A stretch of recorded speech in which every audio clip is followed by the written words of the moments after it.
एक स्टूडेंट था जिसे लगता था कि उसकी जिंदगी की शुरुआत सिर्फ सफलता मिलने के बाद होगी।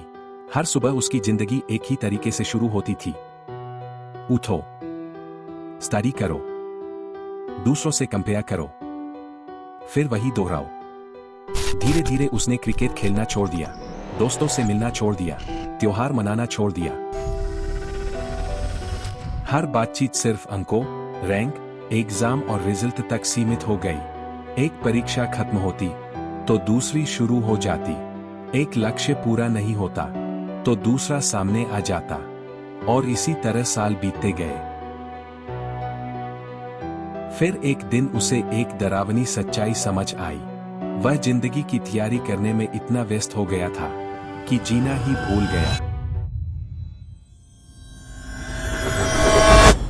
लगभग 400 साल पहले कवि जॉन मिल्टन ने ऑन टाइम नाम की कविता लिखी थी।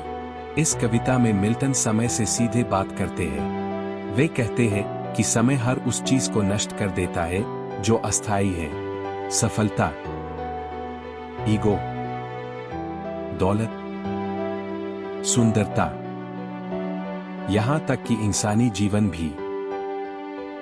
जिन चीजों के पीछे लोग पूरी जिंदगी भागते रहते हैं, एक दिन वे सब खत्म हो जाती है। लेकिन मिल्टन के अनुसार सत्य, शांति, प्रेम और आध्यात्मिक अच्छाई हमेशा के लिए अमर है। समय उन्हें कभी नष्ट नहीं कर सकता। मिल्टन तो यहां तक कल्पना करते हैं कि एक दिन समय खुद भी समाप्त हो जाएगा, लेकिन अच्छाई और सत्य हमेशा बने रहेंगे। ठीक उसी छात्र की तरह जिसने अस्थायी सफलता के पीछे भागते भागते अपनी जिंदगी खो दी। मिल्टन हमें याद दिलाते हैं कि जीवन सिर्फ इस अंतहीन दौर का नाम नहीं है। आज लोग एक रात में मशहूर हो जाते हैं। एक वायरल रील, एक ट्रेंड, कुछ दिनों की लोकप्रियता, और फिर दुनिया उन्हें भूल जाती है।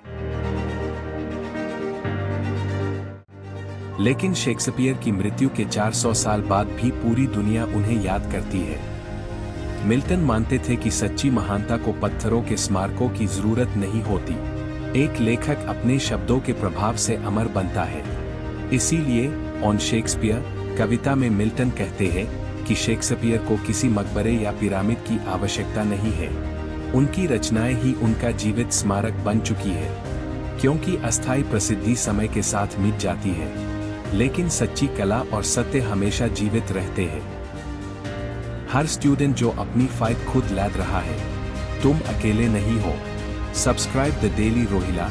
आई एम विथ यू ऑलवेज।